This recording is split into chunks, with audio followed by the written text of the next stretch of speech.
সৎ ব্যবসায়ী ও তার পুরস্কার। একদিন এক যুবক এক শহরে ব্যবসা করতে এল। সে ছিল অত্যন্ত সৎ ও ন্যায়পরায়ণ। ব্যবসায় কখনো মিথ্যা বলত না, ওজনে কম দিত না, এবং মানুষের সাথে সদয় ব্যবহার করত। তার সততা ও ভালো আচরণ দেখে ক্রেতারা ধীরে ধীরে তার দোকানে আসতে শুরু করল। কয়েক মাসের মধ্যেই সে শহরের সবচেয়ে জনপ্রিয় ব্যবসায়ীদের একজন হয়ে উঠল। শহরের শাসক একদিন শুনলেন যে একজন ব্যবসায়ী অসাধারণ সত্তার সঙ্গে ব্যবসা করছেন। তিনি নিজের চোখে বিষয়টি দেখতে ছদ্মবেশে তার দোকানে এলেন। তিনি দেখলেন যুবকটি সম্পূর্ণ ন্যায়নীতি মেনে ব্যবসা করছে এবং গরিবদের সাহায্য করছে। শাসক তাকে ডেকে বললেন, তোমার সততা ও ন্যায়পরায়ণতা সত্যিই প্রশংসার যোগ্য।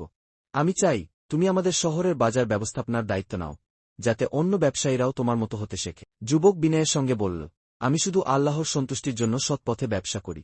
যদি এতে সমাজের উপকার হয় তবে সেটাই আমার পুরস্কার। শাসক তার জবাবে মুগ্ধ হলেন এবং তাকে শহরের ব্যবসায়িক দায়িত্ব দিলেন। ধীরে ধীরে পুরো শহরের ব্যবসায়ীরা সৎ পথে ফিরে এল এবং পুরো সমাজে শান্তি ও ন্যায়বিচার প্রতিষ্ঠিত হল। ব্যবসায় সততা ও ন্যায়পরায়ণতা মানুষকে সম্মানিত করে। সৎ ও ন্যায়বান মানুষকে আল্লাহ তাআলা দুনিয়াতেও পুরস্কৃত করেন। একজন সৎ মানুষ পুরো সমাজকে বদলে দিতে পারে। নিশ্চয়ই আল্লাহ ন্যায়পরায়ণ ও সৎ ব্যক্তিদের ভালোবাসেন।